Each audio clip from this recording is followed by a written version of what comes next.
یہ بتائیں کہ آج سے 20 سال پہلے کے موٹاپے میں کیا ریشو تھی عوام میں، کتنے پیشنٹ تھے، اور 20 سال بعد آج 2026 میں کتنے پیشنٹس ہیں؟ اب دیکھیں یہ ایک ہماری بدقسمتی ہے کہ ہمارے بچے آج کل جو بچے جوان ہو رہے ہیں، ایک تو وہ کھاتے بہت زیادہ ہیں، جیسے لگتا ہے کہ وہ پیدا اس لیے ہو کہ کھانا ہی کھانے کے لیے، ٹھیک ہے۔ اب دیکھیں دوسرا، اس وقت اویلیبلٹی نہیں تھی، جیسے دیکھیں کے ایف سی ہے، میک ڈونلڈ ہے، یا باقی ڈھیر سارے بن گئے، اتنے زیادہ برگر والے اتنے یہ چینل نہیں تھے۔ اب دیکھیں جو گھروں میں جو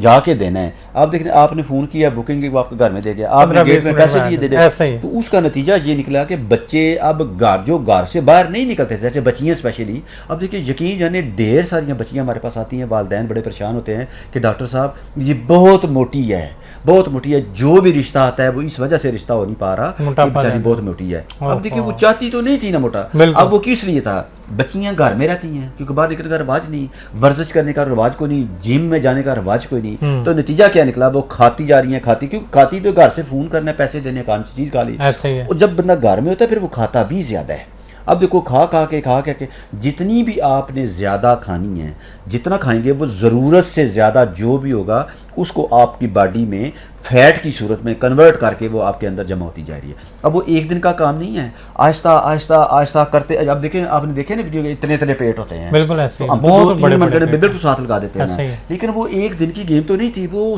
سالوں پہ گیم تھی، تھوڑا تھوڑا کرتے کرتے۔ تو اب دیکھیں آج سے 20 سال پہلے تعداد بہت کم ہوا کرتی تھی کیونکہ یہ چیزیں اویلیبل نہیں تھی نا، اب سادی بندے غذا کھاتے تھے، گھر کا کھانا تھا، اور پھر ایکٹیویٹی بھی زیادہ تھی نا، کام کرنے جانا ہے، ادھر جاؤ ادھر جاؤ۔ اب دیکھیں ڈھیر ساری جابز گھروں میں ہو گئی ہیں۔ اب جیسے اگر آپ نے آئی ٹی کا کوئی کام لینا ہے، کوئی کمپیوٹر کا کام لینا ہے، تو آپ گھر میں بیٹھے کر رہے ہیں نا، فری لانسنگ کرتے ہیں بچے، فری کرتے ہو، آپ کی وہ ہے کوئی نہیں ایکسرسائز، کوئی نہیں، بیٹھے رہو، اس کے درمیان کھاتے پیتے رہے پھر بڑھ رہے۔ تو یہ وجہ ہو گئی ہے کہ اب مریضوں کی تعداد بہت زیادہ ہو گئی ہے، لیکن ظاہر ہے ہمارے گورنمنٹ کے سسٹم میں کوئی اس طرح کا، اب دیکھیں کچھ آپ نے دیکھا کہ گورنمنٹ نے کوئی میو ہاسپٹل میں شروع کیا کہ میدا چھوٹا کریں یا میدے کے جو آپریشن ہے وہ کریں، لیکن جو ٹمی ٹک سرجری تو ابھی بھی کہیں نہیں چھوڑا، آپ کہیں بھی نہیں دیکھیں گے کہ گورنمنٹ کے سیٹلمنٹ ہے سرکاری طور پر نہیں، ڈومینوپلاسٹی کی اور ٹمی ٹک سرجری نہیں، کوئی نہیں کی۔ کس لیے؟ مہنگا کام اور لمبا کام ہے۔ اب دیکھیں ایک ہی آپریشن کے اگر 3 گھنٹے لگیں گے تو آپ تھیٹر میں کتنے آپریشن کریں گے؟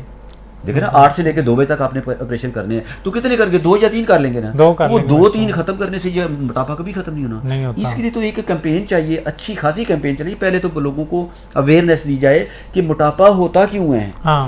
اس کے اب دیکھیں اس میں کچھ تو ہے کھانا پینا، کچھ بیماریاں بھی تو ایسی ہیں جو کر دیتی ہیں، اسپیشلی میں یہ تھائرائڈ کا بتاتا ہوں، اگر ہائپو تھائرائڈ ہے وہ تو بندہ موٹا ہوتا جائے گا۔ اب کسی بھی وقت اگر اس کو اویئرنیس ہو جائے کہ یہ وجہ ہو سکتی ہے، وہ جا کے اپنا چیک کرتا ہے، ایک تھائراکسل کی گولی آپ نے دینی ہے، دیکھیے اس سے بالکل سلم ہونا شروع ہو جائے گا۔ اب دیکھیں ایک مسئلہ تھا ہم نے حل کر دیا، ہمیشہ کے لیے جان چھوٹی، لیکن یہ تو تبھی ہے نا کہ اگر مریضوں میں، عوام میں اویئرنیس ہو کہ موٹاپا کس طرح ہوتا ہے، کس طرح سے اسے روکا جا سکتا ہے، اس کی بنیاد کو پکڑے اور ہو جائے تو پھر تو ذرا ڈاکٹر نے کام کرنا ہے نا، بالکل اس کی بھی آپ دیکھیں میڈیسن سے کم ہو سکتا ہے، لائپوسکشن سے کم ہو سکتا ہے، ابڈومینوپلاسٹی، ٹمی ٹک سرجری، لائپیکٹمی، ان ساری چیزوں سے ہو سکتا ہے نا۔ تو اس سارے پہ ایک مطلب پوری مہم چلائیں گے تو تب کہیں جا کے موٹاپا ختم ہونا ہے ہمارے ملک میں سے۔